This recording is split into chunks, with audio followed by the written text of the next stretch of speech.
Welcome to the Counselling Tutor Podcast, the must-listen-to podcast for students of counselling and psychotherapy.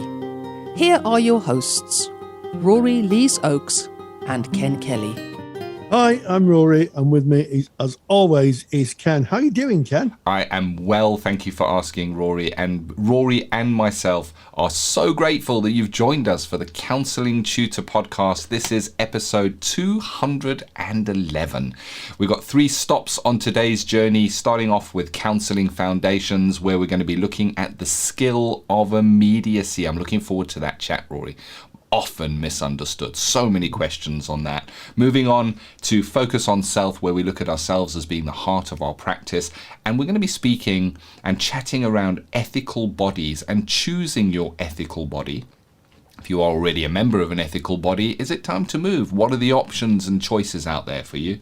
And then we go on to our final stop, which is Practice Matters, where today I'm very excited to say I'm going to be having a chat to the one, the only, drum roll please, Rory Lees-Oakes, because Rory is going to be delivering, in real time of recording this, a lecture for our counselling study resource and for our CPD library. Why? Because it's a wide-ranging topic and we're going to be discussing about engaging with supervision. What has changed? Has supervision changed? Is what we look for in a supervisor changed? All to be revealed when we get to Practice Matters today. But we kick off with that important counselling foundation where we recognise that we underpin our practice by putting in a strong foundation. And one of the things we learn is about counselling skills. And one of those skills is called immediacy. What is immediacy, Rory? Well, that's a very good question. And I particularly like a quote from Roy E. Barnes in a book called Competencies of Relational Psychoanalysis, where he called it courageous speech and disciplined spontaneity. Oh, I do like that, courageous speech. Indeed, it is, isn't it? It is courageous. Absolutely. And I would say, I'm going to be a bit controversial here. I don't think immediacy is a counselling skill. I think it's a therapeutic skill, because a lot of the counselling skills that you can use in a variety of work. You know, people who do hairdressing, police officers, nurses, doctors, the list goes on. But immediacy is the one skill that perhaps only a therapist would use, and if it's used correctly. And it's used to cement, repair, and strengthen the therapeutic relationship. I love that. So if you're kind of listening to this and maybe you're a student, you may be wondering, what is it? Now, we've kind of said, it's speaking courageously, but what is immediacy? And it's difficult to define. It really is. So I'm going to try from my words, Rory, then I'm going to hit the ball over to you. You give it a bash. I know you have a lot more book knowledge than me. You might be able to put under this, but I'm going to give it from a felt sense, my understanding of immediacy. So as a therapist, within the counselling relationship, specifically if you're working from a person-centered modality, the work is in being in the client's frame of reference, that person, that speaker coming in, being in their frame of reference, seeing it as they see it. And we train long and hard to keep our own frame of reference out of that therapeutic interaction. Well, immediacy is where we actually bring a little bit of our frame of reference in. We bring in something that has come up for us, that is coming from inside of us. It may not have come or originated from the speaker's frame of reference. Maybe a feeling that comes up with us, a strong feeling. Now, immediacy would be shared in service of the client, but we're stepping out of that frame of reference and bringing something that we feel or we think is important to share within that moment. And I think within that moment is what's important here. That's why it's called immediacy. It's something that you may not have contemplated or planned, and within the moment, boof, there it is, and you dare to bring it out and share it with the client. Yeah, and I'll give you a concrete example of why immediacy is in such service of what we call implicit and explicit patterns of relating. And implicit is something that's implied. And sometimes what happens is you will work with a client who implies something. So an example would be, and this is an amalgam of many clients I've worked with through the years, female client sits in front of me and she says, and she's telling me about the poor relationships and treatment she's had from men through the years. And I have to say, as a therapist of nearly 20 years standing, this is a recurring theme. It's not just an isolated client. I've had a lot of this through the years. And interestingly enough, they'll speak about how badly they've been treated by men. And I am not immune to the fact that I am a man. And I may say to the client, I really hear you. I really hear you talking about how difficult relationships you've had with men and how badly they've treated you. I just wonder what it's like to speak to another man about that. And sometimes that can open up another pathway where, I've had clients who say, well, it's very difficult because effectively I'm one of the enemy. Yeah. Effectively one of the enemy. And that is where, as a therapist, I'm thinking there could be a breakdown in the relationship. There's an attenuation of the relationship. And, I would then say in service of that, I can't recognize as a man myself that type of behavior. It's not a behavior that I would do or instigate or condone. And it's amazing what happens when you speak about the unspoken. Yes. I think that's the key. It is sometimes unspoken, and all of a sudden they see you differently. And the relationship moves on. You become an ally. And this happens in so many different areas, but you have to be very, very thoughtful how much you disclose and how you disclose it. Because, if I were to go down the road and say, well, look, I'm a man and I'm okay and I'm not going to hurt you, that would make me sound, quite frankly, quite weird. I can't labour the point enough. The relationship, and I've said this time and time again on the podcast, the relationship is one of the core ingredients of good outcomes for clients. And if you're not addressing any areas, any elephants in the room, then if the relationship doesn't form properly, the outcome isn't going to be good. I like that, Rory. That really frames it very nicely. I really appreciate that example you've used there. And of course, there are many different examples of immediacy. And I'm thinking of some project work that I'm doing at the moment called My Counselling Skills, where I'm going through 6 simulated counselling sessions with a qualified therapist, making some training on counselling skills. And in a recent session that we had, the following scenario came up. I had brought a little bit of narrated story of what I was going through, and Sally Ann, who I was working with in this simulated counselling relationship, started by saying, the way I see you when you say that, and then she paused and went, actually, it's not important how I see you. How do you see yourself in that situation? Now that was a very interesting point in the therapeutic interaction. She was about to share something that was in her frame of reference, not in mine. And she started with that, realized, hold on, this is what I'm thinking, this is what I'm feeling here. Let me rather check in with the client in this situation. And my reply was, I'm interested to know what it is that you are feeling. And she then shared what she saw from her frame of reference. And it was really powerful.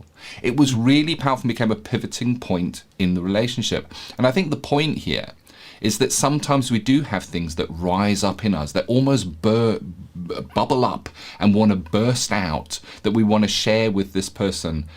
But maybe it's not in their frame of reference. Maybe it's something that we're feeling. And sometimes immediacy is about use of courage, of knowing when is appropriate, which is the tricky bit, because you wouldn't use immediacy early on in a relationship. You would want a really formed relationship where you're working at relational depth, when you know there is trust, because it can go wrong, immediacy. But within that trust, you can occasionally share what might come up from you, what you see. And an example of that, you might be working with a client and they're experiencing something and they're telling you something that's happened to them, and you might say, you know, when you're saying that to me, it's almost like I'm watching a little boy telling me that. You know, that's what's coming up for me. I wonder how that is for you. And they may go and accept that and go, wow, that's really interesting. Yes. Oh, and off they go into more of the feelings. Or they may go, well, no, I don't see what you mean there, and then just carry on. And that is the risk of immediacy. But the little boy bit would have been a picture or a feeling that I had inside of myself. It takes an element of courage. It takes an element, I think, of maturity in your therapeutic relationship with the client, and in years of therapeutic practice. I think your attunement to immediacy might sharpen as you go on. But it is incredibly powerful when it lands. Incredibly powerful. It's like when it lands. When you get it wrong, it's like clink, and it's not a good sound. Not a good sound. And there may be a tiny fracture that you may need to step in and go, you know what, I totally got that wrong. How is it for you? And get back on track. And that you can do within a well-formed relationship. Yeah, absolutely, Ken. And it can be used in lots of different ways. I was a school counsellor for many years, and I came across a number of young people who hadn't kind of grasped what emotions were. And that can sometimes happen. Sometimes for people it takes a long time to work out or give a name to an emotion. And I remember one of my clients coming in and banging their knee on a chair, and they kind of looked at me, and I said, ouch, that hurts. And they went, yes. And it strikes me, I'm a grandfather now, and I spend a lot of the time with my grandchildren, and indeed with my daughter when she was younger, kind of telling her what emotions were, because I don't think children are born with a palate or have been able to name the emotion. And we see it all the time. If my bangs her head, sometimes does, it go, ouch, that hurts, let's rub it better. And the message is that's a hurty feeling. And that's how it feels. And that gives a child the ability to voice what the emotion is. And I always found that really useful. And in no small, in equal measure, quite fascinating that by just saying that, there was this instant new awareness that came to this person. That hurts. Yeah. That's a hurty feeling. That hurt me. Yeah, and they would have felt that you get them, that you understand them, that you're there with them. And that is a great example of immediacy where it just hit in. And you didn't think about that, Rory. It just came out from yourself. And that's the thing about immediacy. It's seldom is it planned. And, when we think about that therapeutic relationship, I think of it in terms of a Venn diagram. So imagine, if you would, two circles separated, two circles, and then those circles come together. Yeah, so you've got the client and you've got the practitioner, or you've got the speaker, you've got the listener. Those come together, and there's a small overlapping part in the middle that becomes like a little ellipse in the center, and that's where our relationship is. We're sharing this journey together. It's not two separate people anymore. There's a shared empathy within the room, and we are part of their presentation in a way, because we're tuned in and going through it with them. And every now and again, we bring a little bit of ourselves into that. The truth is, we're bringing ourselves into that anyway, by the very fact that we are there and engaging in the counselling process. But sometimes something bubbles up and it bubbles into that relationship, and we can be surprised as a therapist. You can have an immediacy rise up in the therapy, something's out, and as you've said it, you're looking at it going, did I just say that? Did I just say that? It's just out there. It's immediate. It's in that moment, and it can be so powerful. It can be so powerful, and it's a two-way street. So I can remember a conversation that I had. Wasn't actually with a client. It was with a dear friend, and the friend said to me as an offhand comment, well, of course, what would you expect? I used to be a sex worker. And I said, well, you certainly were a sex worker in your past, but you're not now. You're far more than that. And one of the things that she picked up on is when she said I used to be a sex worker, I kind of winced a bit. I felt myself do it, and she called me out on it, and I said, well, you used to be, but now you're not. You're far more than that. And I think what was really interesting about that interaction was it brought both of us into the here and now. Yes. Not the there and then. And it was quite interesting. I think if that conversation had carried on, and my friend hadn't picked up on that, I think what would have happened is we would have gone down the route of a very difficult past. What we did do is we framed it into the here and now, and was able to see what the reality was. And that is why I said at the beginning of the top of the piece that immediacy isn't a counselling skill as such. It's a relationship skill. And I think it took my friend a lot of courage to call me out. I like that. I like it, and it comes full circle to where we started. I think you're 100% right. It is a relationship skill, therefore requires that the relationship is built and present before it is even possible to use it. We say in many of our podcasts, Rory and I are not the experts. We're two colleagues having a chat about topics that we find interesting and that our audience find interesting. And you mentioned this to us in our Facebook group. Hopefully you're a member of that. If you're not, get onto Facebook and join Counselling Tutor. Just type it in and we'll let you in. And this topic, I think, is an interesting one. I challenge someone to write a book on immediacy, because I would certainly buy it and I would certainly read it. I think it's misunderstood even to myself. And I've been in sessions where immediacy has come up within the session, and I've seen the power of that, but yet I still struggle to really define it in a way that the words go, okay, that makes sense to what I feel inside and how I understand it.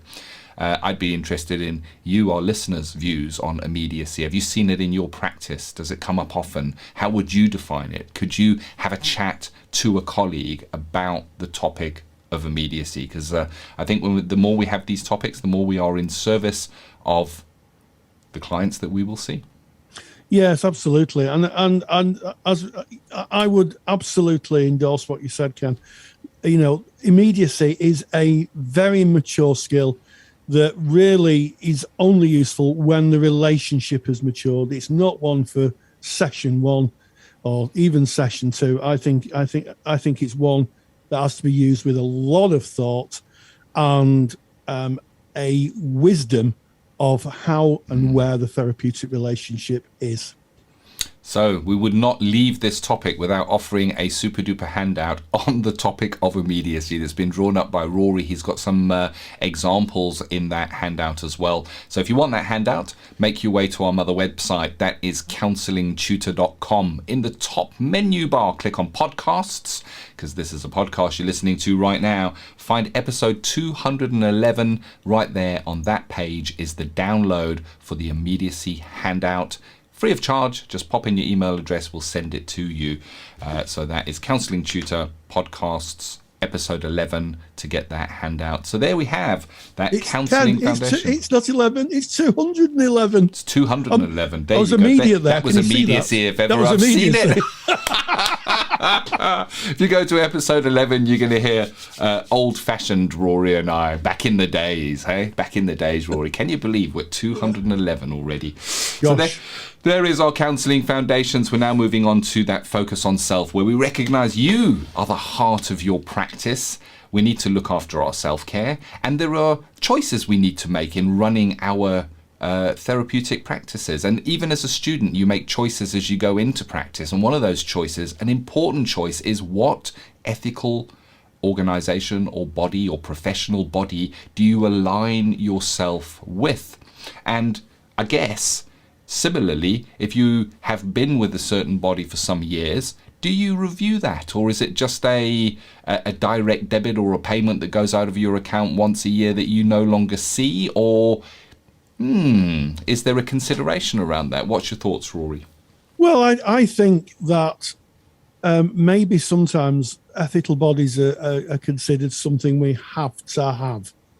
And I think that probably isn't the best prism to view them with. I've always thought of ethical bodies as a partner in your practice, and an organisation who you can look to not only for the values and ethics of your professional formation. And I use that term quite deliberately because as practitioners, we're constantly forming our practice and developing our practice. And there's new information and new research comes along. We would look to our ethical bodies, maybe to take a view on that, or to take a view on standards of training, or to take a view on what is ethical to work with. I'm very pleased to say that, all ethical bodies now have kind of labelled conversion therapy, this therapy where you try and convince somebody who is gay that they can be heterosexual, and that now has been outrightly banned as unethical by ethical bodies. So they partner with us and help us build our practice. And they all talk about autonomy. All the ethical bodies talk about autonomy. And I was really interested in a Facebook conversation in our Facebook group the other day where a tutor had said to their students, choose your own ethical body. As long as it's registered with the Professional Standards Association, which is an organisation that oversees professional standards here in the UK, join whatever one you want. And I thought, wow, that's a breath of fresh air, because we talk a lot about autonomy in counselling, yet, there is this idea that in training, you're told which ethical body to join. And I have to say, I'm guilty of that. I used to do the same thing. And so I'm really pleased now that we get to a stage where we're more pluralistic in who we choose and where we feel at home with. And I think that's just so important, because our ethical bodies should be a living, breathing part of our practice, not an add-on that we go to when we find difficulty or we feel we have to have because, we just have to have it to get employment. I like that. And you're saying practice partner, and I couldn't agree more.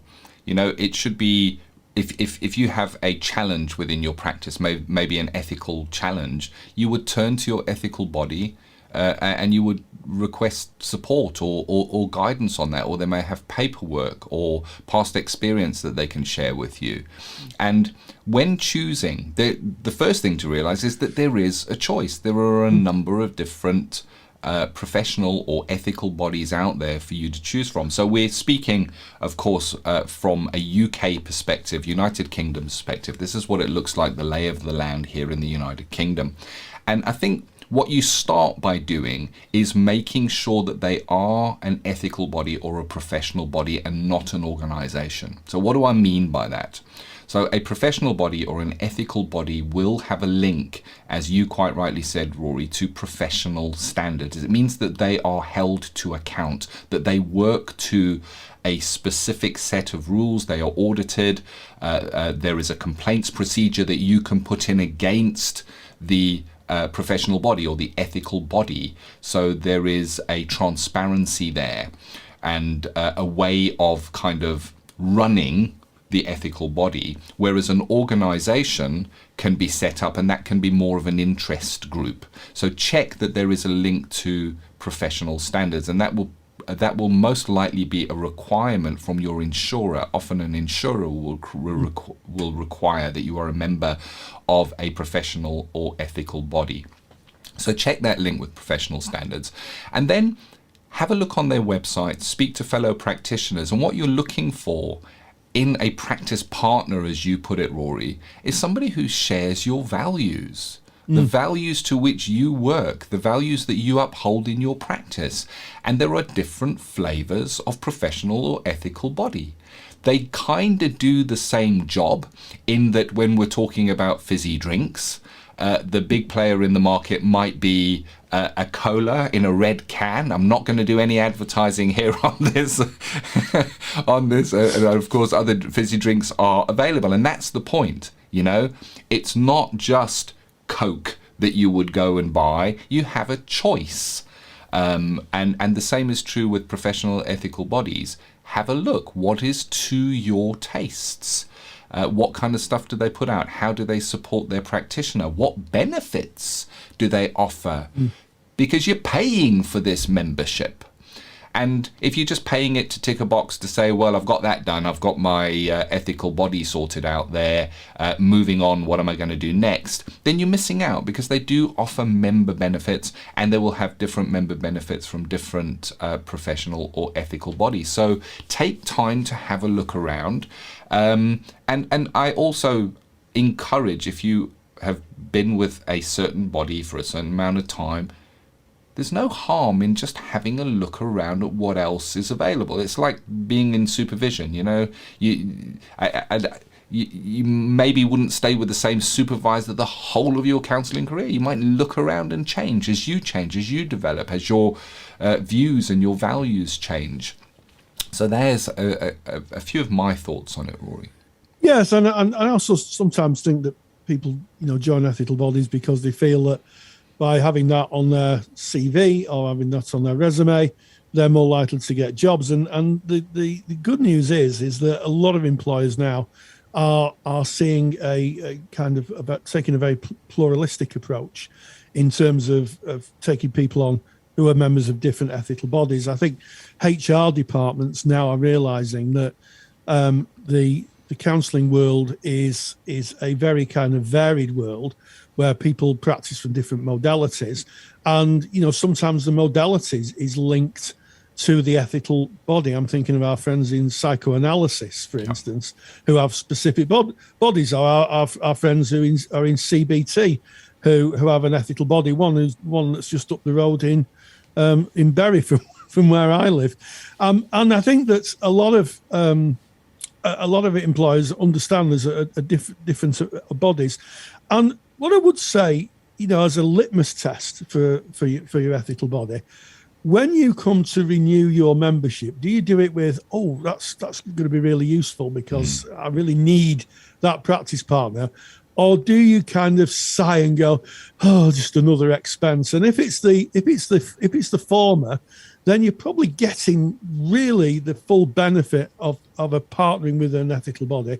And if it's the latter, maybe worth just having a bit of a think.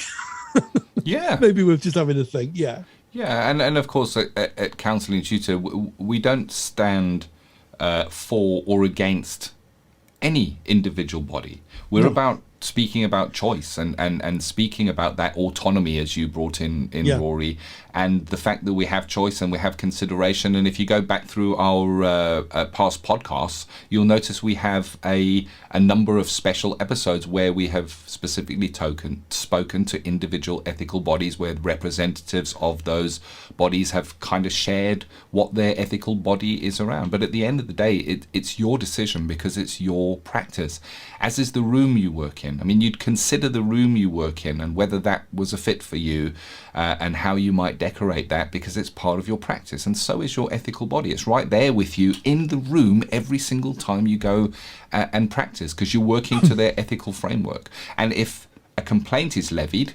it is going to go to your ethical body. So your ethical body and your insurer are with you in the room while you're practicing. They really are part of what you do. Yeah, they are your practice partners. And as Ken said, we don't recommend any ethical body. We have good relationships with, the main ethical bodies in the UK. But just to highlight, there is a choice, and to kind of enthuse people in the hope that they'll see their ethical bodies as not something that they have to join like a chore, but a genuine partner in their practice to help them build it, mature their practice, and of course, being the best service for their clients. Yeah. And Rory, you kind of started this speaking about a tutor in the Facebook group. sharing, about that autonomy. And maybe if you are a tutor and you are involved in the education of students who are becoming practitioners, and you are maybe just handing out the forms that you have in that file, maybe there is a consideration that they should have a look around and make their own choice. And if you're a student on a course, you've got that choice. The all of the ethical bodies have a student division as well. Have a look around and see what fits for you. It's like, I guess, joining a political party in a way. Well, in a way it is, because you do vote within your within your ethical body as well. When there's changes, you get to vote and you get to be part of that process. Good topic, Rory. Thank you for bringing it. Well, I think it's one of those elephants in the room that sometimes doesn't get discussed. And here at Counselling Tutor, we love to shine a torch into dark places. And I think we've illuminated it quite well today, Cam. Indeed. So now we move on to Practice Matters. Practice Matters is the part of the podcast where we focus down on something to do with practice, either a presentation that may walk into your practice or the day-to-day running of your practice. And a really important part of practice is supervision. We've just spoken about an ethical body, and undoubtedly if you are a member of an ethical body, there is going to be a requirement, an ethical requirement, that you take a certain number of hours per month of supervision, clinical supervision, going to another who is further down the road than you are, who will look over your practice, look how you are working to make sure that you are working safely, ethically, and in service of the client. And we, I guess, don't maybe cover supervision in great depth in counselling training, other than that it is there, that it is a managed activity, what the requirement of hours are. I wonder, Rory, because you did a lecture, or you're about to do a lecture as we're going out in real time on this, in the Counselling Study Resource and for the Counsellor CPD Library. And the lecture's topic is engaging with supervision. And I wonder, since you have qualified and been in practice as a therapist, as a online therapist, and as a clinical supervisor, do you think that supervision has changed? Oh gosh, the short answer to that, Ken, is yes. And what I would say is that when I qualified in 2004, and through the arc of that training, our tutors told us that counselling was a emerging profession. That was the term that was used, emerging profession. The idea that it was in formation, that it was very much in a childhood place. And 20 years on, we are not an emerging profession anymore. We are a profession that stands shoulder to shoulder with colleagues in psychiatry, in medicine, in social work, in our colleagues in law enforcement. We're seen as professional people, and one of the reasons that we can be seen as professional people and have professional stature and gain the respect of colleagues in different professions is because supervision has become a far more complex process and a far more informed process than when I started 20 years ago. And there's a number of reasons for that, Ken. One of the reasons is that we know so much more in such I cannot believe I was sitting writing my lecture, and I just took some time to reflect just how much has changed in 20 years. I'll give you some examples. Neuroscience. We know more about neuroscience and trauma than we've ever known, hardly ever spoken about 20 years ago. Data protection. When I started, it was the 1998 Data Protection Act, and most people were sending paper to each other and letters. Nowadays, general data protection regulations inform huge amounts of our communication, where we communicate and how we communicate. I mentioned earlier in the podcast about what's ethical to work with and being very precise in ethics, such as, if someone comes to us can we work with them? When I started, it was a case of, counselling is just about talking to people and making them feel better. That was the kind of spirit of the age back then. Nowadays, we're held accountable. Are we actually making a difference? Are we actually, that person who's coming to us, be them a pro bono client, someone who's maybe seen a student, or someone who's offering a charitable counselling provision, or a paid client, is the work we're doing actually going to make a difference to that client? And those are the things that now have come up, and it takes an enormous amount of skill now to be a supervisor, because you've got to hold all those things, and you've got to support the practitioner in what can be, to navigate some pretty tricky areas. So has it changed? Whoa, boy, has it changed in the last 20 years. So I'm gathering just a bit then. Yeah, just a bit, yeah.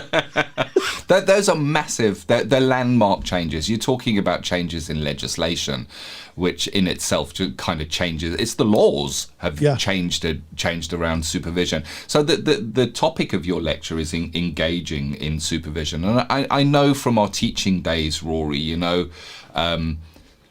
those students going out into placement would often come into our professional discussion and go, what kind of stuff should I be taking into supervision? And I think the question around here is, do you believe that supervision and the use of supervision should be focused on more in that formal training?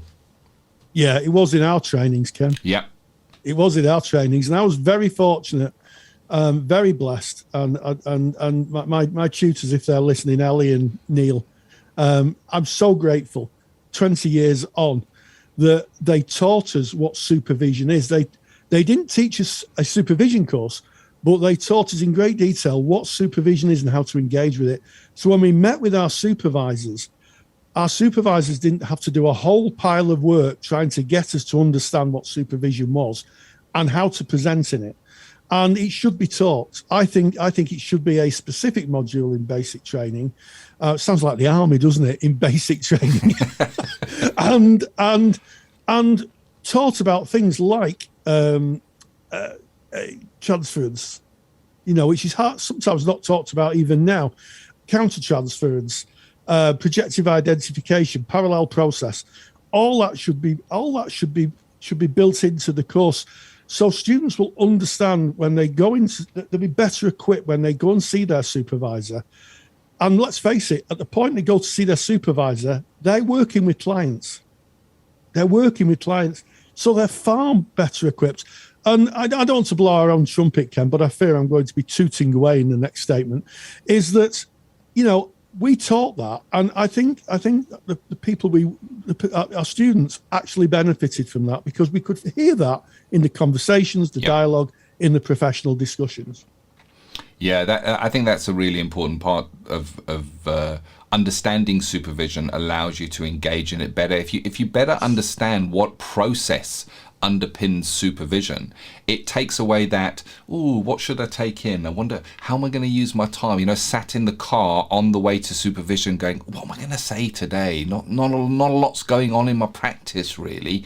Effectively engaging in supervision requires preparation from the supervisee, and it requires skill and training, of course, from the supervisor themselves, but having an understanding of the model of supervision, or what supervision is about, enables you to kind of prepare going in. And what's really interesting is we run a clinical supervision certificate in Counselling Tutor, and one of the bits of feedback we get again and again and again from the students who are learning to become supervisors is how much more they're getting out of their own supervision now that they understand the process that underpins that. So I guess, Rory, we can expect that you might be sharing a little bit about that process that underpins supervision in your upcoming lecture. So I'm excited for that one, and I encourage you to go and watch it when that comes out.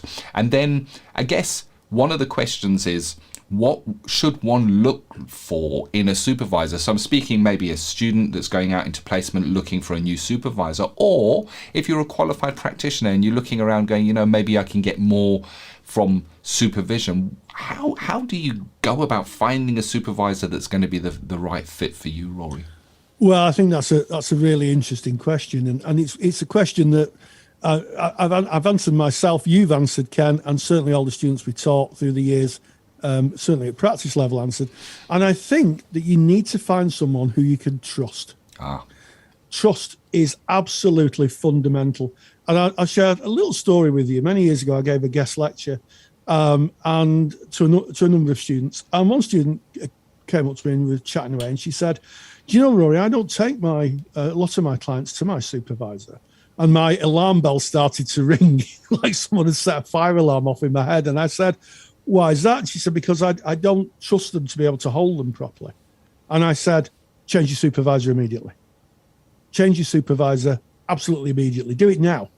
I said, "Because you know, with great respect, you're not in service of your clients because you're hiding clients, and you know, you're not getting the benefit of developing your practice, your professional formation with those."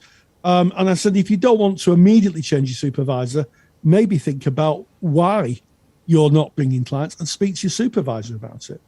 So I think someone you can trust and someone you can communicate with is really, really important. And I also think nowadays we've never been in a position in UK counselling, I don't think, where there are so many specialised areas. You know, when I started, and I feel like, in my day, when I started, it was like one homogenous blob of clients. Now we're seeing different client groups where research has told us that a different approach, different thinking, we need a different underpinning information in the formative area of counselling, that taught area where a supervisor will say to you, "Well, the research says this, have you ever thought of that? And how does that apply to your client and you in the relationship?"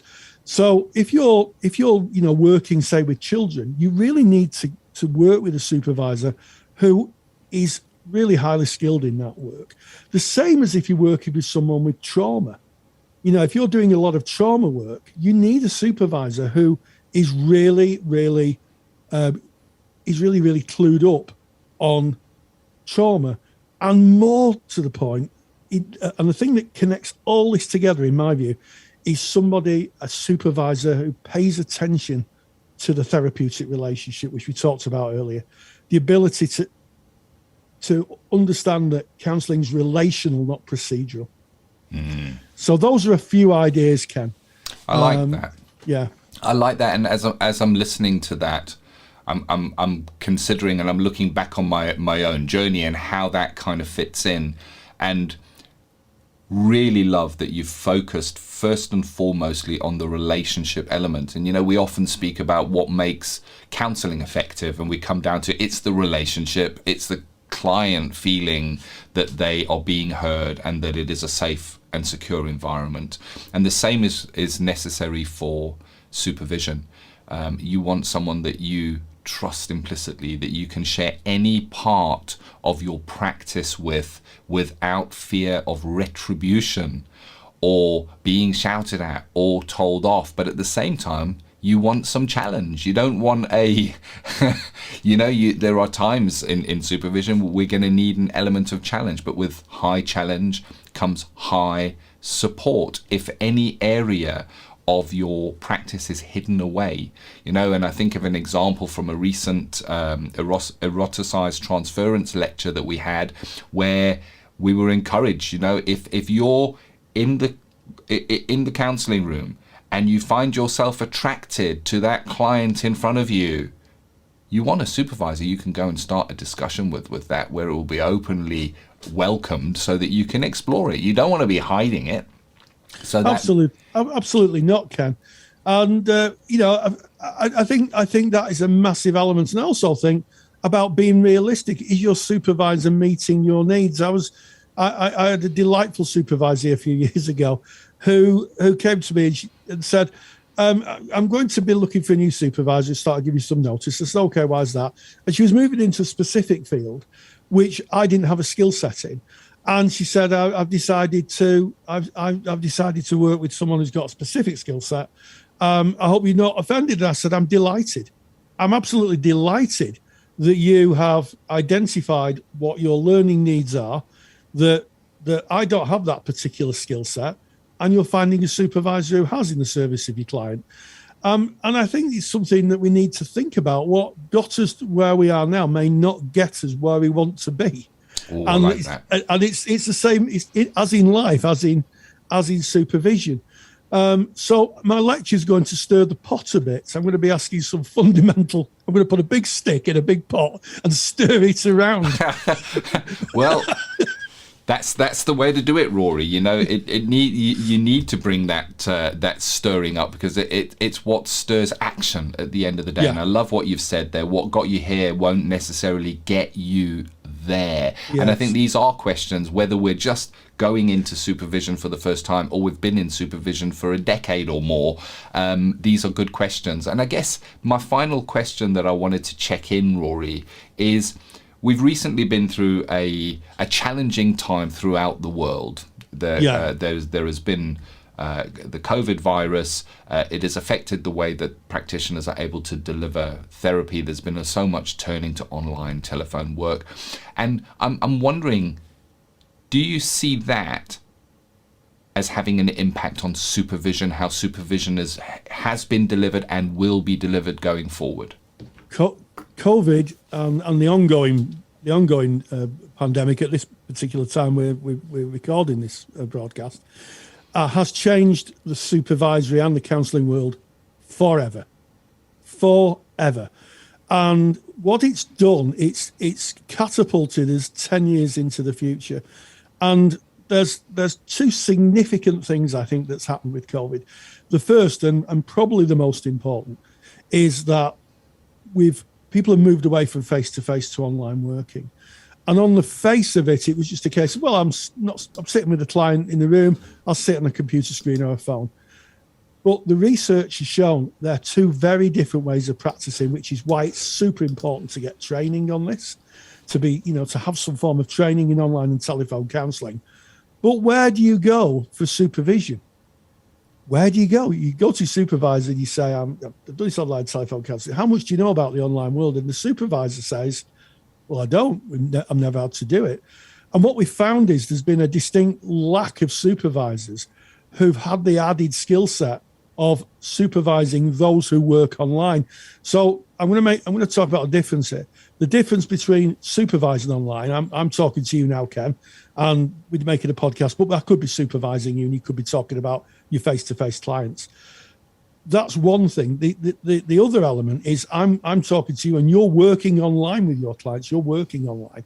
And that needs specific considerations as a supervisor, not least because the world has got a lot smaller since COVID. No one ever discussed working with clients in all parts of the world. That is something that's in lots of conversations now. So we've got, as I said earlier in the piece, there's so much more to think about as a supervisor. How do you work with a supervisor who says, oh, my client's in Germany, or my client's in Greece, or my client's in China? How do you work with that? What considerations, ethical considerations, do you need to understand to be able to supervise your supervisee in a way that is ethical, legal, and in the best service of the client? And that's a distinct set of skills. Our world's gone smaller, and we've become, there's a lot more moving parts than ever before. And I'm going to be talking about that in the lecture, in part of my Stirring the Pot lecture. Thank you, Rory. This is timely. So if you're listening to our podcast in real time and you want to watch Rory's lecture, it's going to be a free to attend lecture, and it's going to be held on the 2nd of January 2022. If you are a supervisor, you are welcome to attend. If you're a qualified practitioner, you are welcome to attend. If you are a student in training, you are welcome to attend.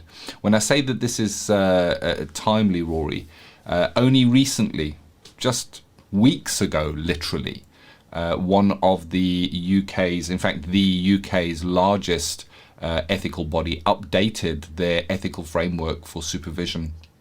And So it is timely. So there is a recognition of that change, and we need to look at how we engage with supervision. So if you want to go to that lecture, make sure that you are on the Counselling Tutor update list, and you can jump onto that list by going to counsellingtutor.com. On that page, you'll be able to join our list. If you're already on our list, we will certainly be sending you an invite to Rory's super duper lecture on engaging with supervision to be held on Sunday, the 2nd of January 2022.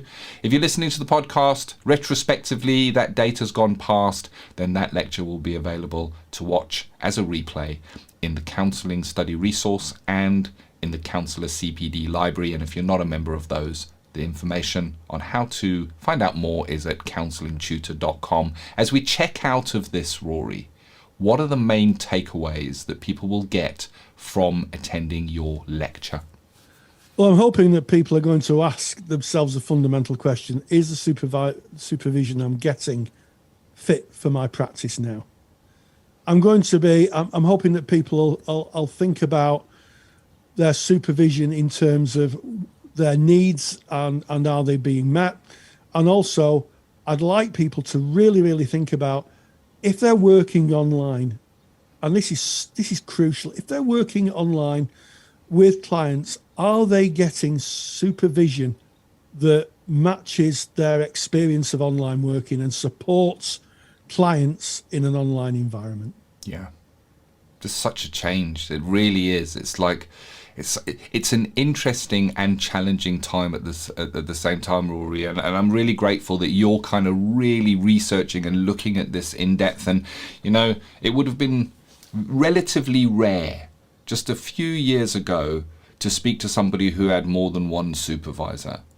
But it's more common now that somebody might have a supervisor they go to with their face-to-face work and a completely different supervisor they work with online counselling. It's just an interesting time. I'm glad to be in counselling at this interesting time, but of course there are challenges as well. So you don't want to miss Rory's lecture, 2nd of Jan 2022. If you're on the mailing list, you'll get an invite. If you're not, counsellingtutor.com, join our mailing list and we'll get that out to you. And Rory, thank you. This has been the Counselling Tutor Podcast, episode 211, not episode 11, 211. Indeed, and we started off with Counselling Foundations, talking about the skill of immediacy. We looked at that particular skill and looked at its uniqueness. In Focus on Self, we talked about choosing an ethical body and finding an ethical body, which is a practice partner, someone you feel at home with and someone who you feel supports your practice in the service of your clients. And finally, it ended with an interview with me on my up-and-coming lecture, Engaging with Supervision. And as always, stay grounded and stay safe. If you're a qualified counsellor or psychotherapist, then why not check out the Counsellor CPD Library? Stay current with your CPD requirements with over 150 hours of academically rigorous, on-demand lectures you can stream to your device. Joining Counselor CPD will expand your skill set to create a more specialised, highly rewarding practice.